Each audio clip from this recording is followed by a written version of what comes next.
Saudara Presiden Joko Widodo hingga kini belum menyerahkan nama calon Panglima TNI ke DPR meskipun dalam waktu dekat Panglima TNI Marsikal Hadi Cahyanto segera pensiun. Ketiga kepala staf angkatan pun disebut berpeluang menjadi Panglima TNI yang baru.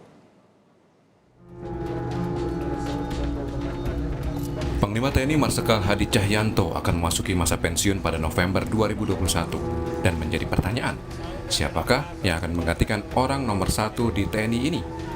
Beberapa nama mencuat dan disebut berpeluang menjadi Panglima TNI. Namun hingga kini DPR belum menerima nama calon yang dipilih Presiden. Merujuk pasal 13 ayat 2 Undang-Undang Nomor 34 Tahun 2004 tentang TNI, untuk mengangkat dan memberhentikan Panglima, Presiden harus mendapatkan persetujuan dari DPR. Pada pasal 13 ayat 4, jabatan Panglima dapat dijabat secara aktif oleh perwira tinggi aktif di tiap angkatan yang sedang atau pernah menjabat sebagai Kepala Staf Angkatan. Analis Pertahanan Lab 45 Andi Wijayanto menyebut jika pertimbangan untuk percepatan dalam mengatasi pandemi COVID-19, Kepala Staf TNI Angkatan Darat Jenderal Andika Perkasa berpeluang menjadi the next Panglima TNI. Peran utama dari Panglima TNI itu penggunaan kekuatan, berbeda dengan Kepala Staf Angkatan yang pembinaan kekuatan. Karena penggunaan kekuatan, jadi memang Panglima TNI yang harus benar-benar bisa mengendalikan seluruh operasi militer. Tadi yang seperti dikatakan oleh Kang Farhan, operasi militer utamanya sekarang ini ya mitigasi pandemi Delta.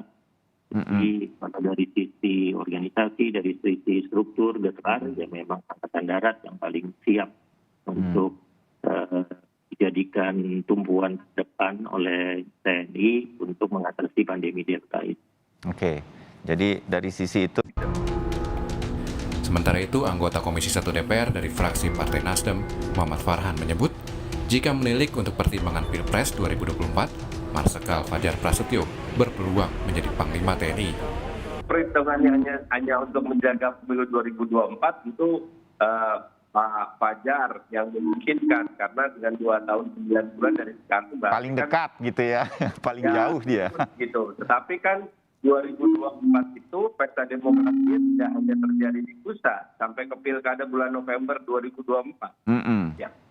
Jadi hampir tidak mungkin bahwa ketiga orang kepala staf ini yang secara undang-undang memang merupakan syarat utama untuk menjadi calon panglima itu diangkat menjadi Panglima TNI karena pertimbangan 2024. Tetapi kalau mesti dilihatnya adalah bahwa pengangkatan salah satu di antara kepala staf ini menjadi Panglima adalah sebagai bentuk regenerasi dan juga menggerakkan lokomotif organisasi TNI. Jadi, kalau memang mau melihat siapa sih kira-kira Panglima TNI yang akan menjaga 2024, maka perhatikanlah bintang 3 di setiap angkatan yang sekarang istilahnya lagi moncer. Di masa pandemi, banyak tentara diperlukan untuk keamanan warga dan negara. Siapapun yang akan terpilih menjadi Panglima TNI, sekali lagi, harapan besar agar dapat meneruskan perjuangan memperkuat poros maritim Indonesia. Tim Liputan Kompas TV.